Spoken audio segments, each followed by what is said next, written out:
Hello, America, and to all of our listeners all over the world. You're listening to yet another exciting edition of Let's Weekend. I'm your host of the most, Brandon Perkins. Joining me, as always, is Chris Salogi. Say hi to the good people, Chris. Hello. So this is for February 7th, 2026, and I am officially 40 years old now. Yeah. Um, and I'm still not entirely sure how I'm going to interpret that, but we'll cross that bridge when we get to it. Anyway, among the stuff we will be discussing this week, there's the story of President Trump going on his official Truth Social account and posting something that was really, really racist before he apparently wised up and deleted it before the end of the week. We also have a spending package that was finally approved by the House of Representatives. SCOTUS made a huge decision on California's new congressional map. Uh, and we also, as always, have all the entertainment-related stories, including some trailers, some announcements, and a Grammy win that made history. But before we do all of that, before we go there, we're going to start off, as we always do, as is tradition, by going through all the things we've been doing this week. And as also as tradition, we start with Chris. So, Chris, tell us what you've been doing this week. Yeah, I've been having a relaxing week for once. Mm-hmm. I used some vacation time to have a break for this weekend, Mm, to get away from work and all that, which has been mm-hmm. nice, especially for how cold it is. Um, Mm-hmm. we had like an extra inch of snow yesterday, Mm-hmm. for all that. Looks like we're still going to be under freezing until maybe Tuesday. We'll get above freezing for the first time in probably 3 or 4 weeks, maybe. Mm-hmm. Which will be nice, and maybe start the process of melting some of the snow. Though we end up with the same issues we have currently, where it's when it's sunny out, that's enough to start melting some snow. Mm-hmm. But it's cold enough that as soon as that sun goes away, it starts to freeze up and turn into ice, Mm, and that's very annoying to have around all the place. So that's still been a big issue. So we'll see how that goes. But yeah, like right now it's 7 degrees. So that's been fun to deal mm, with. Um, but yeah, like you, I had my birthday yesterday. Um, Went mm, out with my parents and some other family to go out and eat, which is pretty fun. mm-hmm. I feel like it's been long enough since I've ate at a not like any sort of fancy restaurant. It's just more of a normal restaurant Mm-hmm. that they have, essentially a phone there to do like trivia stuff or whatever game stuff if you need entertainment that way. That's Mm-hmm. a weird thing that place does, and they have ads on all the lights. The light above every table. They have like a Mm-hmm. little billboard ad next to it. I was Mm-hmm. like, that's a sad place that we're in. Mm-hmm. That they have to put ads in the restaurant for things that are not, things you can get at the restaurant. So that's just a wild place to be. Um, and yeah, being a Friday night thing, it was very Mm-hmm. busy, so that was kind of adding to all of it. So yeah, um, Mm-hmm. had a nice one. But yeah, for things I've been doing outside of that, I watched the new Muppet Show, the special that they did Mm-hmm. with Sabrina Carpenter, um, being sort of the main guest. Though they had a few other people that were doing some things, like Maya Rudolph was sort of hanging out in the crowd before she is unexpectedly killed in a funny way, but then Mm-hmm. comes back to life when something else happens to her. Mm-hmm. And yeah, Seth Rogen was also there because he's producing the whole thing, but he gets Mm-hmm. fired essentially because they're like, oh, we don't have, we have to get rid of somebody, and they're like, oh, why don't you let yourself go because you're used to it as a producer. Figure out a fun Yeah. way to do that. So yeah, he ends up crumbling at a certain point, but Sabrina was sort of the main main guest who gets to do a couple performances, Mhm. sings Man Child, and a fun little bit involving the chicken Muppets. Mhm. Well, she gets to sing in a boat with Kermit, Mhm. singing this song. I forget what the song is. It's a cover they were doing. But then Mm. Miss Piggy is mad that she's getting her performance cut, so she kicks him out of the boat and takes over. Mhm. Um, there's some very good bits throughout. So yeah, they do a good job of adapting a lot of the fun parts of the original Muppet Show for a Mhm. more modern sensibility, Yeah. and yeah, made a very good show. So hopefully they get to do Yep. more. I hope so. That's on Disney Plus for people who want to check it out. Mhm. I've also been watching Conan, the anime, Mhm. or Detective Conan, I guess. Yeah. That's Also Netflix known as has. case closed over here. Well, not anymore. Yeah. Not anymore, but it used to be. Yeah. They got a bunch of episodes up on Netflix. And by a bunch, I mean probably like 20 or so. Mhm. I'm watching the first set of them, which is the intro to the show, and then dealing with the company Yeah. that turns Shinichiro into a little boy when they poison him, Mhm. and then one of the higher ups at the company ends up getting on their bad side, and she ends up taking the poison and also shrinks and becomes part of Conan's friend group, and they deal with a lot of drama as a result of that. Mhm. She has the fear that the company's coming back for her. Yeah, doing all that kind of fun stuff. So yeah, Mm. that's been fun to watch. Unless you want some more classic anime stuff that still holds up. Mhm. But yeah, there's that. I also watched Groundhog Day a couple times. Oh yeah, Groundhog 'cause Day because it's. that's Oh yeah. how you got to do it. Um, Yeah. Plus, it's a classic. So. yeah, um, and it's great to kind of look at more aspects of it that you missed the first time or previous Oh yeah. times, and it's like yeah, there's a lot going on there. They layer on a lot of stuff, and it's got to be a hard thing to make because you're filming a lot of same scenes over and over again, but for them to Mhm. be placed in different points in time in the movie and all that. So Mm. I still think my favorite character of all is oh what's his name Stephen Tobolowsky's character, Ned Ryerson, is Mhm. just a great part of that because he gets to be kind of the early comedic foil for Bill Murray's character. Um, Yep. gets knocked out at a certain point and all that, and ends up becoming their buddy as Bill's character. Signs up for all the insurance stuff that he has to offer Mhm. and all that. So yeah, an interesting thing I didn't find out until this year is that the young couple that's about to get married and then goes through with it. Mhm. The guy there is Michael Shannon, Yep. a very young Michael Shannon, Mhm. which is cool because you definitely don't recognize him because he's not Nope. the older form that you've probably noticed him in the last like 20 years. Yeah. Um, with his very specific look, he just looks like a young guy Mhm. there. And one of the drunks, if you've watched Die Hard, one of the drunks is the guy that's in the sewer.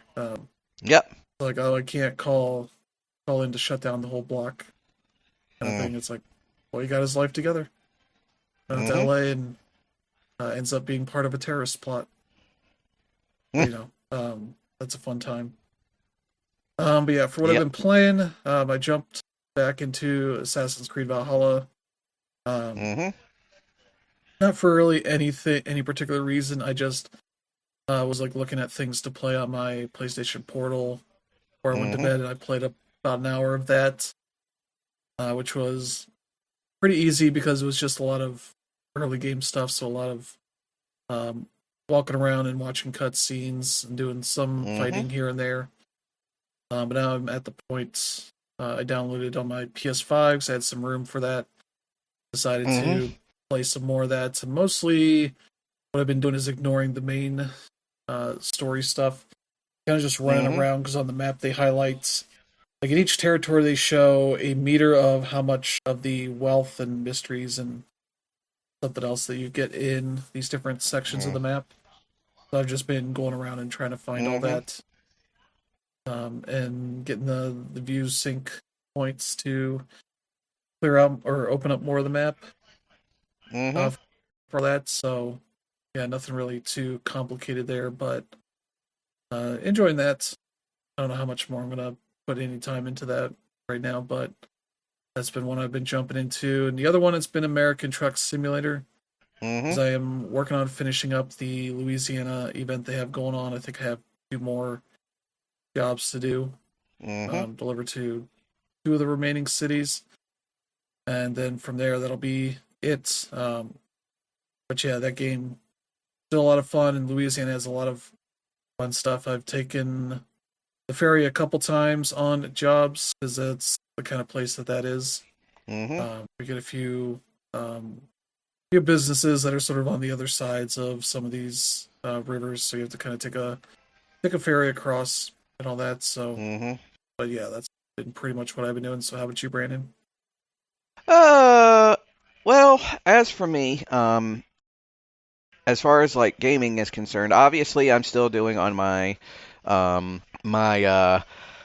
Switch too. So I'm still playing Splatoon 3 pretty much every night to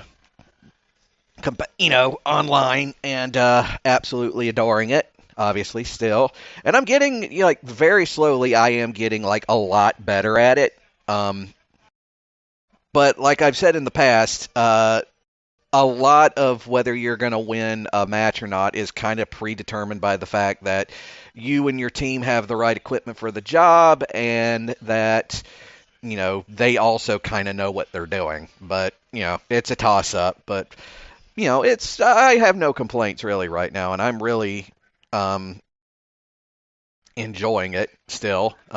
We're supposed to have nope, never mind. I got that wrong. The I was trying to find out like when the next Splatfest is going to be, but the last one, of course, was last month in January. Trying to find out. I want to know when the next one's going to be, but yeah, so still playing that. I'm also still playing, Donkey Kong Country 2. I actually beat the main. I say the main part of the first part of the game, but it's not. You haven't really beat it. At that point, you still got. I mean, you've beat like the main game, but there's still like the hidden other part of the game that you still have to do, where you have to collect the Kremlin coins to get to the Lost World stages, beat those, and then beat K. Rool a second time. Then you've actually beaten the game. But that, involves going back and searching through stages and all that stuff to try and get that stuff. But yeah, still very fun, still hard as all hell. But probably the main thing I've been playing the last couple of days is I finally got a copy of Trails Beyond the Horizon. And that game is it's really good, but the prologue feels like it takes forever because it's trying to, reestablish like all these other characters that haven't really been a major part of the game of the that part of the game for the last couple of releases. Um, like Rufus, for example, Reen Schwarzer is back. Crow, a lot of the characters from the Arabonia arc sort of making their reappearance, and also Kevin, of course, making his grand reentrance into the game. Uh, After his sort of most time in the Liberal arc and everything, but yeah, he and basically how the game starts is Van and I think it's Fira and his former master are like invited to like test out this this like AR battle simulator in this huge dedicated facility that's somewhere. I can't remember where it's at. I don't think it's in Liberl. I don't think it's in the Republic. But they go there, and it's made by Marduk, which are they come up a couple of times in the last two entries. And essentially, they're there because for two reasons. One is they are trying to use data to try and test out this new, AR tech. The other is because Calvard has now launched a space program, and while they are in the Marduk building, because Marduk has decided to ally itself with the Septian Church to start, for technological reasons, the Republic ends up prematurely doing a secondary test launch before Phase 3 begins, and they do manned space flight. And it's kind of suspected that the reason they brought all of them there is because they wanted them to see this and sort of gloat about it. But there's clearly some other weird shit that's going on underneath it. But yes, I finished the prologue. The other major part of the game, I'm on the first part now, which means we're back in Edith doing the various jobs that Van does and all that. But it's nice to be back in Zemuria after a while. I love that series, as pretty much everybody at SmashPad does, and I will always go to bat for it. But other than that, just reading books, nothing new about that. And oh yeah, also one of the things I got for my birthday was I got a brand new TV, a 42-inch HD TV that's gonna go up in my bedroom sometime. If not this weekend, then this week, something like that. But yeah, so I've got that. Um, and yeah, that's pretty much everything I've got. So, is there anything you want to add before we move on? Nope. No? Okay, then. In that case, it's now time for everybody's favorite part of the show, Brandon's Random Factoid. And over the last few shows we've been doing this sort of little series about Z-grade, bad, obscure fighting games. Ones that you might have heard of or been familiar with if you were around in the 90s or if you were, just in the fighting game scene. But if you're around now, or if you're, not young, not old enough to remember all of that, it's going to be obscure to you. And we're going to do one more of those this week. And it's going to be kind of short because the actual story and history behind this game is kind of it's a little it's sort of up in the air, but it's infamous for being just one of the absolute dog shit tier fighting games ever created. Now, to be completely fair, this game was made by a two or three really ambitious teenagers who just wanted to make a game that they thought would be neat. So I can't totally fault them for it. And when you look at the overall design of this game, it's very obvious that this was an amateur, very much an amateur creation. But even so, it's still very awful. The game is called Brutal Battle, the quest for Talis Ra, and they spelled Brutal Battle with D's instead of T's. It was created by a small, very obscure, little, 2-3 person studio called Sandbird Software, who only made one other game, which was a two-player battle game called Outlaw 1997. And it was, and unlike Brutal Battle, this game was basically like a joke. And it was, Brutal Battle was essentially, like I said, it was made by a bunch of teenagers. It's obviously very, very, very crude. It was created, most of the game's design and programming was done by John T. Schwartz. The character sequencing and I'm guessing photography was done by Gary Hausman. And the music was done by Aaron J. Greer. Um, and Aaron J. Greer, uh, funny enough, he actually had done like real stuff in the past. He did some of the music and programming for Star Control 2 back in the day. Um, and the game itself, like it came out in 1994, and it was one of those games that was based around the shareware model because this was a DOS game, just like Doom or all those older. If you remember the older PC games before the rise of the internet, essentially these were games there that would go on like either like compilation discs or they could be downloaded via Usenet and shared around on Usenet. Usually the version that you got in the shareware was very much limited, sort of incomplete version of the game. And what would happen is if you liked what you saw, you could then buy like the entire game. Um, the way that this worked with Brutal Battle is that if you got the shareware version, there were only 3 fighting characters available for the player. If you got a later version, it would come with 5. The full official version that you could purchase had 8 characters in all. And essentially what the sort of story for this game was of like its backstory, a surprisingly not terrible one, but also still very derivative of the era. Basically, it goes by this idea that in the year 2023, which remember this was like in the early 90s, so it was still a ways away, in a laboratory in Los Alamos, New Mexico, a Dr. Chen found a way to punch holes in the fabric of space-time.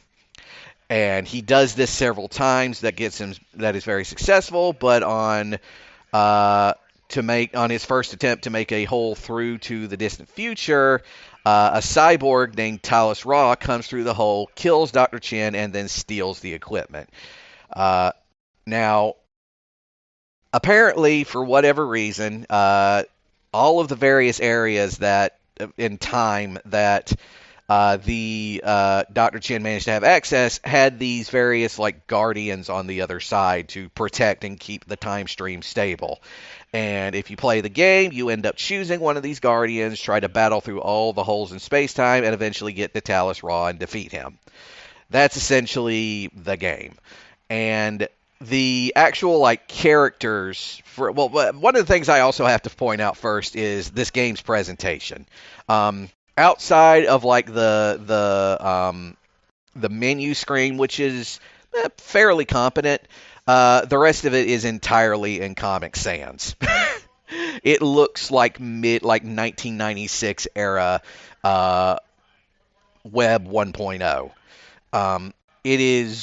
It's kind of funny, and and what's funny is that like it every time you go to like a new level or whatever, you'll get this like very crudely created screen that's meant to suggest like the time period you went to. So like for example, you go to Rome, Italy, 412 AD. It'll be like in this sort of odd sort of cursive, or you go to Chicago, Illinois, 1996, and it's this like this solid brick sort of font with like blood and bullet hole stains on it, stuff like that. So it's very crude. And then of course there's the actual characters. Now if you got the shareware version, which is pretty much like what most of the people who played this game remember, you essentially only got 3 characters that you could fight against. These included a Roman centurion by the name of Brutus, again with the name D on it, and you fought him again in ancient Rome, but their version of ancient Rome and is like this really awful rendered, like even by 1994 standards, very crude, of like a vague circle with, stone arch circle with like Roman columns on it that just seems to be out in the middle of nowhere. Um, and it's really dumb. Or there's another character who is a like a I'm pretty sure she's supposed to be like a belly dancer of some sort from Budapest in Hungary. Um, and she is like it's again, early 90s fighting game. She's barely wearing anything. And then there's the guy from Chicago who is this dude who's like wearing white baggy pants, has a pair of boxing gloves and a backwards white cap on his head, and he's fighting in front of like this just solid brick wall with like the most crude looking MS Paint graffiti on it. And that would be it. If that was the shareware version, that was the version that you played. And if you managed to get all of them, if you managed to fight all of them, your reward was a essentially like a score screen where you could enter your name, where you're declared the most brutal. And what would happen is, I'm guessing that would then send you off to the creators at Sandbird, who could then like give you the ideas like, this is the game, like this is what the whole game actually looks like. Um, and that's basically Brutal Battle. If I sort of sound like I'm not saying a lot, or if like it doesn't seem like a whole lot, that's because it is impossible to convey just how awful this game looks in words. You have to actually like go on YouTube and find videos of people playing it just to see how awful it is. Basically, the quote unquote animation that is in this game is, it's literally like they just took photographs of these people in static poses, and then just sort of sequence them so like the animation is like extremely choppy. um, the actual soundtrack is notorious because of the fact that it's the same like vaguely generic techno track over all three stages, and that vague techno track has like little bits and pieces from like Ava Nagila and the Twinkle Twinkle Little Star and all this stuff in it. And again, the stages, I don't think I can really convey in words just how awful they look. Like even by early '90s standards, this was like, how like when like with like vaporwave was like a thing for a while, and you would see like those graphics on like vaporwave albums and YouTube videos and stuff of like these really sort of cheesy looking computer graphics. Those look advanced compared to what this game shows. I'm not joking. But yeah, that's Brutal Battle, The Quest for Talos Raw. Arguably the worst fighting game ever produced, but is weirdly obscure at the same time, and kind of needs to like be talked about more because it's covered in mystery like a lot of those old shareware games are. And again, if you really want to know what I'm talking about, go and watch on YouTube. You will find a couple of videos of people playing this game, and it is awful. And that has been yet another installment of Brandon's Random Factoid. Okay, so with that, it is now time to move on to the show proper. And as always, with the show proper, we start with our assholes of the week. And our first asshole of the week comes from President Trump, who decided to, or as he's claiming, one of his aides posted a video on his True Social account Thursday that features both President and First Lady Obama as gorillas in a jungle before they then decided to delete it on Friday. Yeah. This is just one of the things that reminds you of how racist Trump is. Mm-hmm. For the people that have, paid attention to other things he's been doing for a while now. Mm-hmm. Yeah, so he posted this video that was about him being the king of the jungle with various Democrats as various animals. And of course, Mm-hmm. as you would expect, the when he gets to the Obamas, that they make sure that they are one of the primates and ends up being gorillas. Mm-hmm. and that's a sign of how racist this whole thing is. Yeah. Um, Ended up going through a number of responses from the Trump administration where Carolyn Leavitt's trying to make it out to be just a harmless, Lion Mm-hmm. King meme video. Yeah. That's and people are like, it's not even focusing on the right kinds of animals for Yeah. that. Much less it's in a jungle, which the Lion King takes place in a savannah. Yeah. Um, and so that fell apart, and then they're like, "Oh, it was an aide that was where a staffer that posted it to his account and all that," which contradicts Trump claiming that he and I think uh, one of his other men people, Dan Bovino or something like that. I forget what the Mm-hmm. guy's name was, but like that those two were the only ones that posted to his account. Um, Yeah. and then they just deleted it after it started breaking containment from the usual Yeah. political sphere into the Mm-hmm. wider pop culture stuff. Which, I mean, it was inevitably going to do. Like, Yeah, it's just not gonna contain it when it's this racist. Um, mm-hmm. and yeah, even got people like Tim Scott to post about how not happy he is about this. Yeah. Just like when you get him mad about racism, then it's definitely broken containment.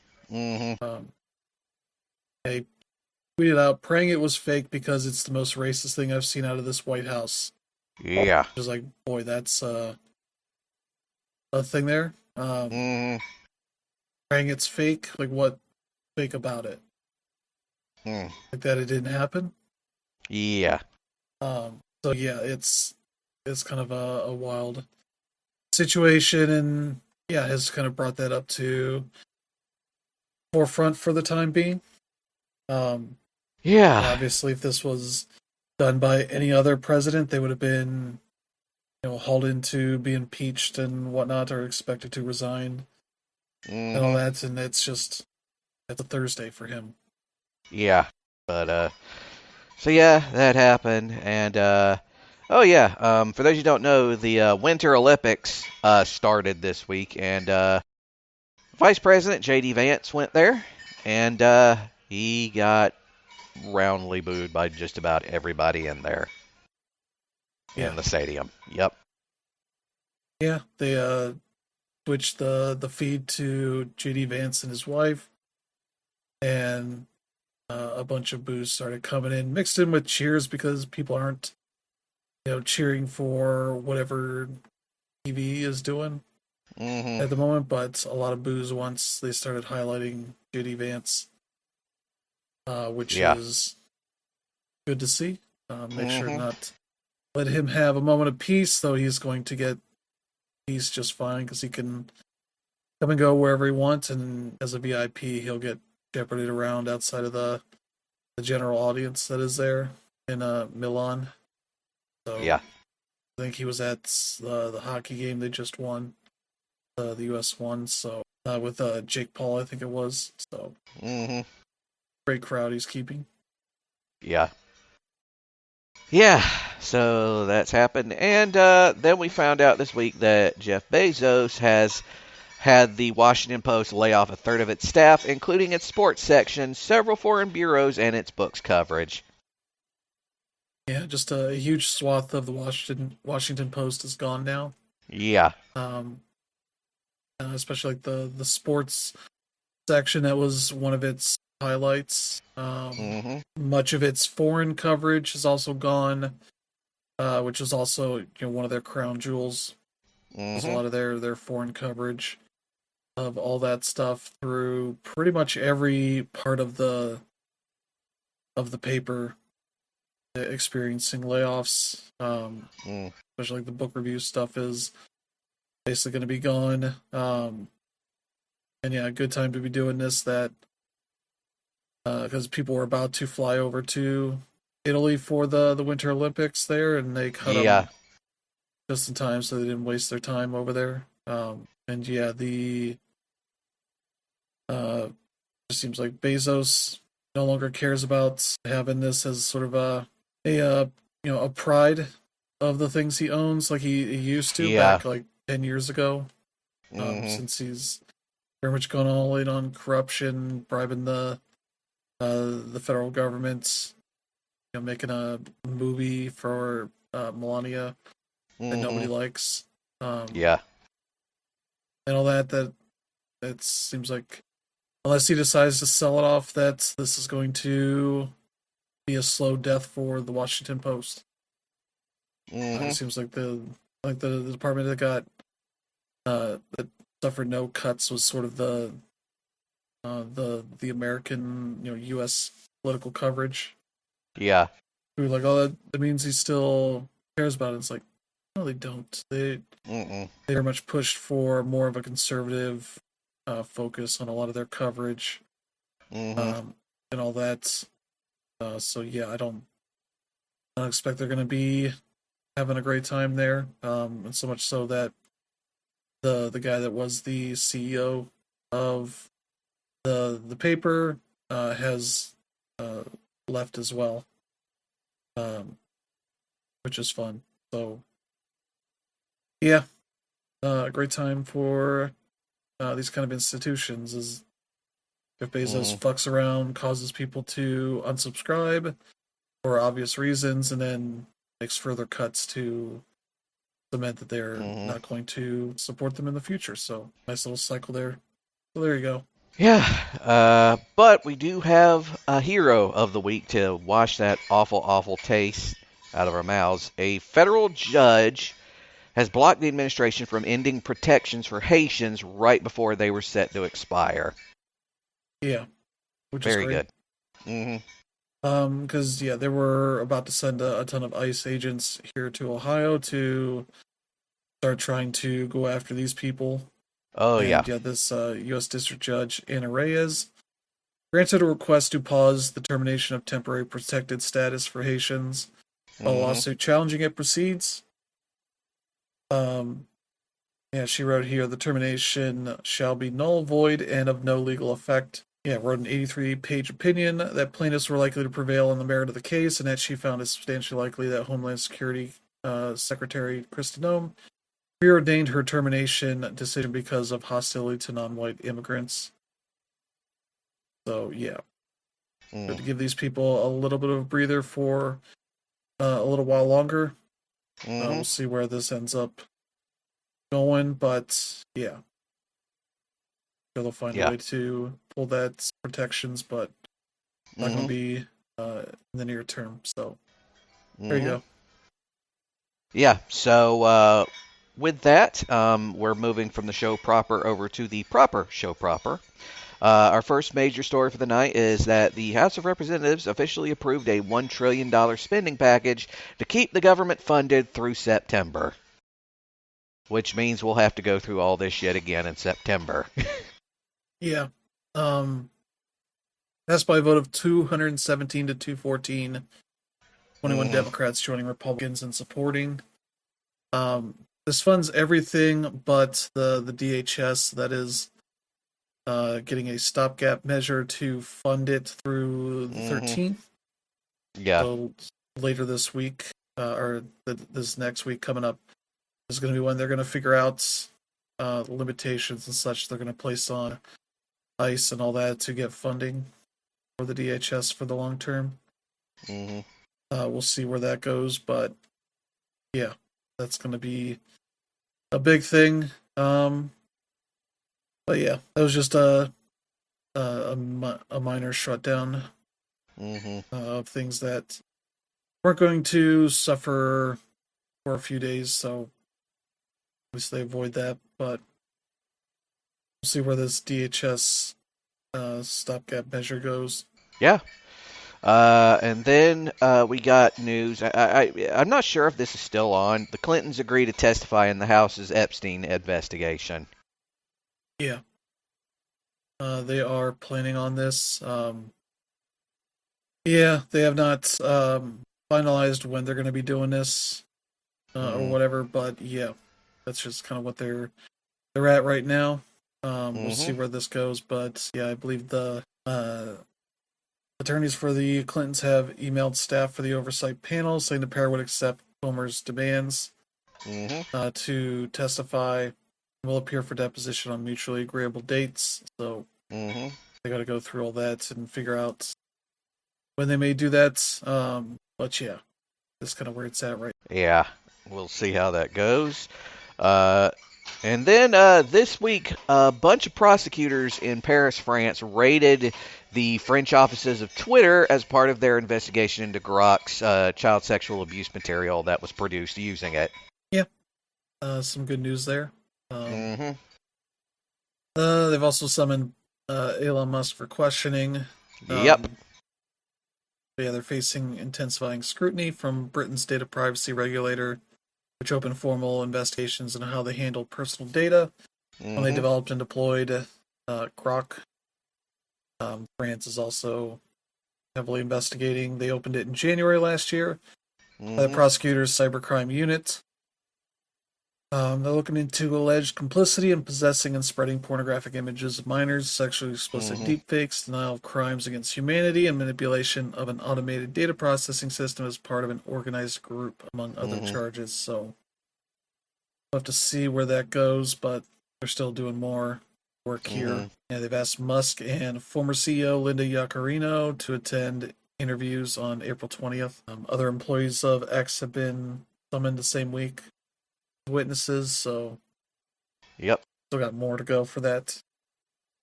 So yeah, there you go. Yeah. And obviously he's not gonna do anything because he thinks he's above all of this. But anyway, Yeah, the Supreme Court has announced that they are allowing California to use their new congressional map. yeah, not a huge surprise here. Mm-hmm. Um, yeah, they released a brief unsigned order on Wednesday. They denied an emergency request by the California's Republican Party to block the redistricting plan. State's GOP argued that the map violated the U.S. Constitution because its creation was mainly driven by race, not partisan politics. Mm-hmm. A lower federal court also rejected that claim. So that's good news. Virginia's also Yeah. in the process of redistricting, to which Republicans are Mm-hmm. complaining about the abuse of power and all that. And it's like, Mm-hmm. boy, you don't have a leg to stand on. So they need to deal with the mess they've created for everybody. So yeah, there you go. Yeah. So yeah, that's happening. And then President Trump has announced that he is going to be closing the Kennedy Center for 2 years for construction that starts this July. Yeah, and claiming that enough performances and such were canceled that they need to shut it down. Um, Mm-hmm. so, like as we expected with like the stuff they've been doing with the East Wing of the White House and all that, there's no official documentation of what the plan is for this. Um, so we'll have to see what's going to go into this, but I wouldn't be surprised if he just has it bulldozed and turn it into Mm-hmm. something else. I don't know, Yeah. because yeah, that's kind of where he wants to be right now. So yeah, there you go. Yep. Yeah. So that is just yeah, like I mean obviously the Kennedy Center has been ever since they decided to take it over, it's just been hemorrhaging money. So, you know, anyway, now we got some science news. NASA has delayed the launch of Artemis 2's lunar mission by at least a month. Yeah, weather has been pretty bad around there, so they have had to delay it. As well as having some other stuff going on, but they're planning a March launch date for four astronauts, three from the U.S., one from Canada, on a 10-day mission to circle the moon and return to Earth, traveling farther than any humans have ventured into deep space. Mm-hmm. Um, Issues leading to that delay began about an hour into Monday's test, known as a wet dress rehearsal. Mm-hmm. The team began fueling the rocket at the Kennedy Space Center in Florida. Sensors picked up a hydrogen leak. Super chilled hydrogen is used as fuel for the massive space launch system rocket. Mm-hmm. So that was also some technical issues causing a delay. Yeah. So they troubleshooted the initial leak, but when they began to pressurize the tank, another leak surfaced. So there's some more issues that they're gonna keep working on and see if they can get it ready to go next month. But yeah, there you go. Yeah. And then we got this really weird story, and this story is just it's well, you'll see what we mean. The One of the hosts of the Today Show, Savannah Guthrie, is dealing with the disappearance of her mother. Yeah, and it's been a weird thing to see her mother, who I don't know if they have her age here, but she's definitely fairly old and has Mm-hmm. just disappeared. They don't know if she, 84 years old, that she has to have been abducted, most likely. Is Mm-hmm. still missing as of, today, at least a week or two after she disappeared. And of course, idiots are creating, AI generated, like messages to make demands like they're the kidnappers and all that kind of shit, because Mm-hmm. people can't be normal. And as sort of the process of all this, she's usually one of the people that goes to the Olympics for some of their coverage. Had to cancel that, and they've had to send other people out to Milan for that. So yeah, unfortunate. Hoping that she's okay, but yeah, just kind of a wild situation to have happen here. Yeah, it's a terrifying story, and a very odd one at that. But we'll see how that goes. But from there, we're going to go ahead and move on into the entertainment portion of the show, and we got a bunch of those stories this week. First, we found out this week that Bob Iger's replacement as Disney CEO is going to be Josh D'Amaro Yeah, this guy or ran the Demaro. parks. Yep. Yeah, I would say Demaro. Um, Mm-hmm. but yeah, he was picked by a unanimous vote from the board. As a Disney veteran who headed the theme park business, will be the new Yep. CEO. They also elevated Dana Walden, co-chair of the entertainment division overseeing TV and streaming, to the role of Mm-hmm. president and chief creative officer. Yep. So that's the whole thing. So yeah, he'll be Mm-hmm. in charge by the end of this year when Bob Yep. Iger is ready to leave. So yeah, Mm-hmm. seems like the company is pretty happy with this choice. So Yeah. see if that ends up paying off when they are actually in charge and make a decision. But yeah, there you go. Yeah. Yeah. I hope he manages to do something about the prices at the theme parks, considering he used to run that. But then again, uh, we'll see. We'll see. We will Like see. that's why the parks are doing well, because he's got Yeah. the prices right where they need to be. Yep.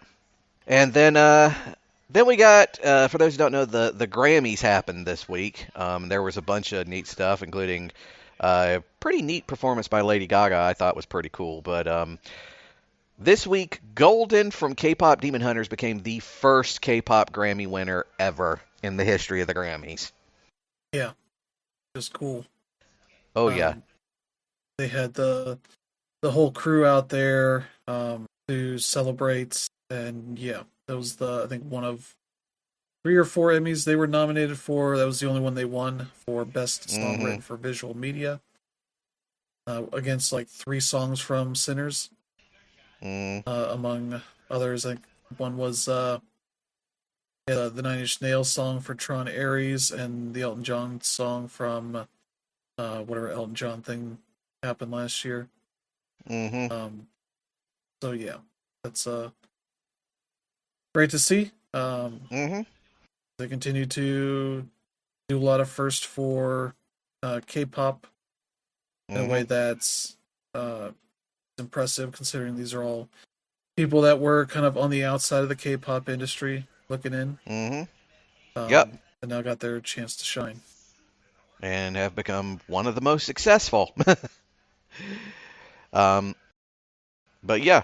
And then we also got news that Man on the Inside has been renewed for a third season at Netflix. Yeah, great news. First two seasons were very good, Oh yeah. so I'm looking forward to this. More Ted Danson and and crew there. Mm-hmm. I assume that'll be out probably early next year, Mm-hmm.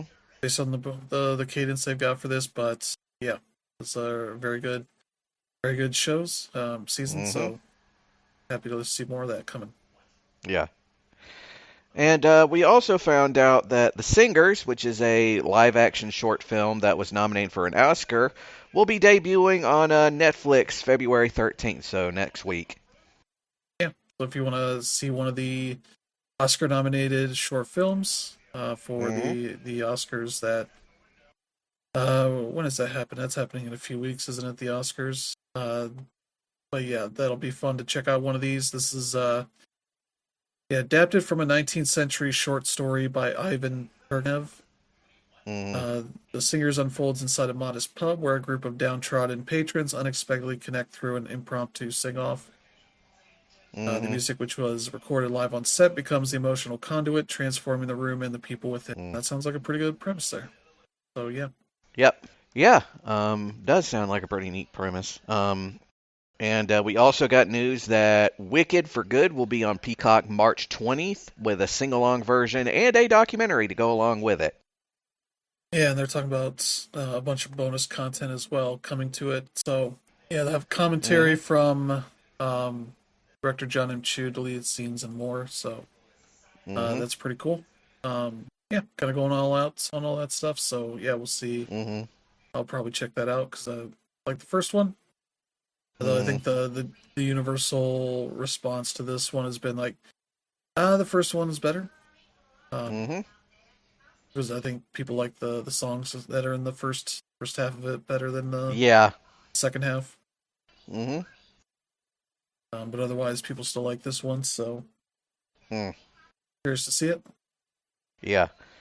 And then we got this actually kind of really awesome news. HBO is working on a Baldur's Gate show with Craig Mazin heading it up, and it's supposed to be, from what I've read, it's supposed to be like a pseudo sequel to Baldur's Gate 3, I think. Yeah, yeah. That seems like what they are planning here. Yeah, as Craig Mason said here, after putting nearly 1,000 hours into the incredible world of Baldur's Gate 3, it's a dream Mm-hmm. come true to be able to continue the story that Larian and Wizards of the Coast created. I'm Mm-hmm. a devoted fan of D&D and the brilliant way that Swen Vicky Pink and his gifted team adapted it. Can't wait to help bring Baldur's Gate and all of its incredible characters to life with as much respect and love as we can. And I'm deeply grateful Mm-hmm. to Gabe Morano and his team at Hasbro for trusting me with this incredibly important property. Mm-hmm. So yeah, they found a new Game of Thrones, essentially. Yep. Yeah. Um. So yeah, that's happening. I honestly can't wait to see it because it sounds cool. And then we got news that Disney Plus is getting an Aragon series because that franchise just will not die. Yeah, they did like a mediocre movie like 20 years ago. Yeah, They're somebody I remember. I think the Nostalgia Critic did like a video on it, and he sort of compared it to like uh, one of those things where it was like one of those board games that came with like an accompanying videotape that you had to use, because that's how lame it was. yeah. So yeah, they have Todd Harthan and Todd Helbing have joined the show's co-showrunners, with Mhm. Harthan set as co-creator on the show alongside Aragon author Christopher Paolini. Mhm. All three will serve as executive producers. So yeah, kind of they're starting work on this. Mhm. We'll announce, who they hire and all that for this. So, but yeah, it's basically a bunch of dragons and some humans in there as well. So And yeah, the plot of Star Wars. Like yeah, it's very obvious, but whatever. And then we also found out this week that A24 has won the franchise rights for the Texas Chainsaw Massacre, and they will be working on a series. yeah. They're gonna work on a TV series. Yeah, Yeah, and I mean A24 does good stuff, so yeah. uh, so Um, perfect production company to get a hold of it. yeah. They're starting with a TV series, but they're also gonna work on a film as well. Glenn Powell's gonna be an executive producer on the franchise, so he's getting his Hmm. money hooks into it. Yeah. which could be interesting. Could be. Could be. I feel like it's one of those properties where it's like the first one's great, and then how you sequelize it kind of can go bad pretty quickly Hmm. with that kind of stuff. So yeah, I don't know how they're gonna do that, but they definitely tried to do that. Like 10 years ago or so. Didn't they try Mm. another one of these? Yeah. And they mentioned they had a sequel in 1986, and another one in 1995.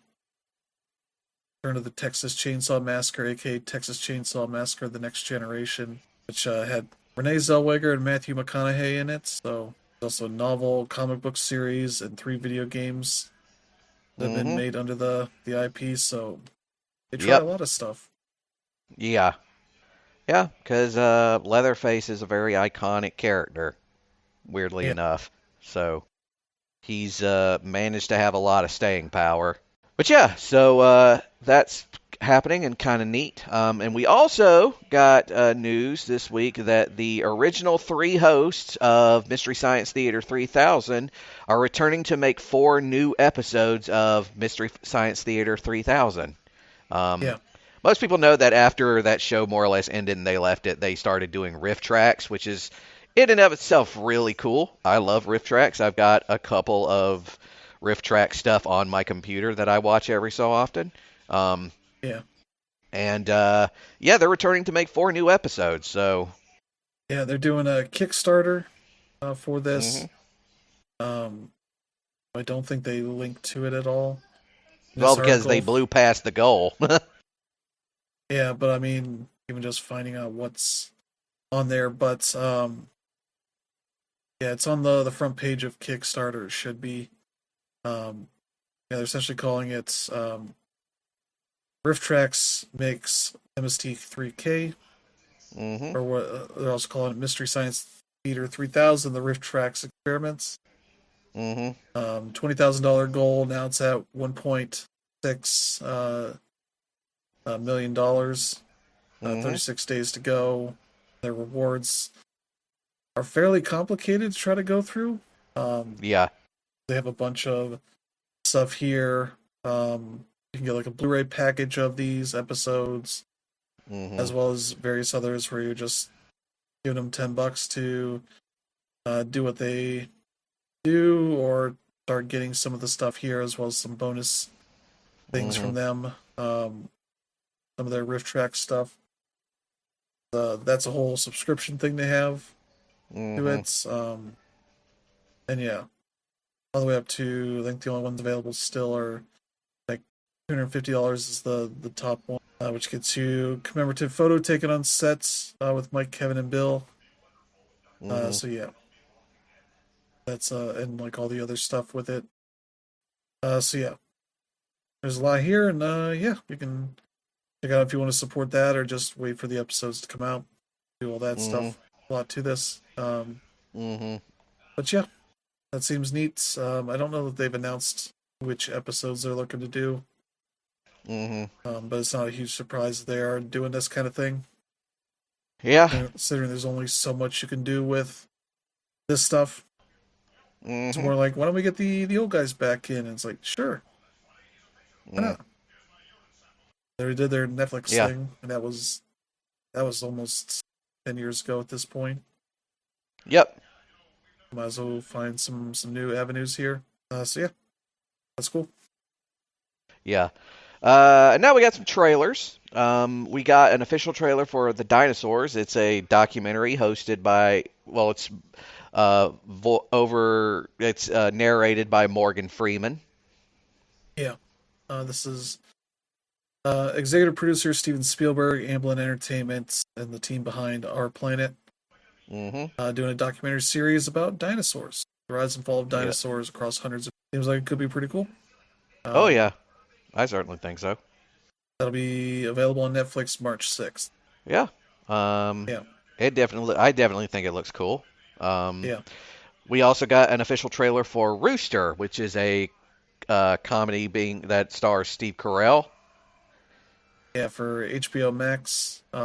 Yeah, where he is playing, I think a teacher at this university whose wife was also a teacher, but he leaves her for a grad student, Mm-hmm. and everybody at the school seems to know the shitty thing he did, and now he's kind of the pariah dealing with the aftermath of everything that's going on since then. That looks like that could be pretty fun. That'll be on HBO Max March 8th. So Mm. there you go. That looks pretty neat. Yeah. And last but not least, we got a teaser trailer for Stranger Things Tales from 85. This is a animated spin-off of the Stranger Things franchise, I believe. Yeah. It's set between I think seasons 2 and 3. Mm-hmm. As sort of like an additional adventure thing that happens, Yeah. which introduces like new creatures and such to it, Mm. featuring the original characters, but not the cast. They have new cast voicing them because all those people are older than their characters are in this series. So Yeah. no point bringing them back. There's some new people, some work. So yeah, that looks like it could be neat. It'll be premiering April 23rd, so a couple months from now. So Yeah. there you go. Sounds neat.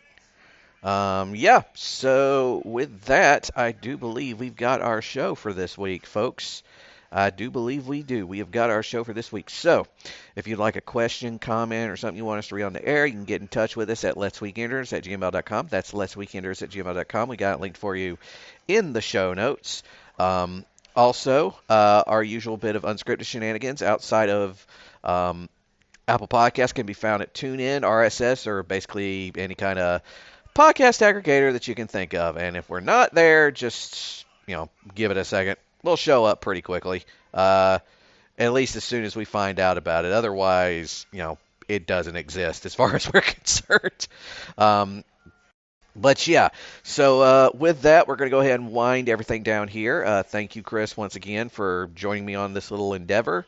And all those out there who are listening, whether you're someone who's just listening to us for the first time or somebody who has been with us since the very first show all those years ago, uh, please do not hesitate, if you like what you hear, to share us with your friends, your family, your casual acquaintances, your mortal enemies, and everyone in between, because they may hate you, but there's a good 50-50 chance that they'll like us, and that sounds like something that'll benefit everybody. Um, and yeah, we're going to go ahead and end it here. Join us next week when we got a bunch of unscripted shenanigans and other crazy shit to talk about, because it's just 2026 is still just starting, and we still got freaking 10 plus months to go through. Oh boy. We'll see you next week, folks. Good night.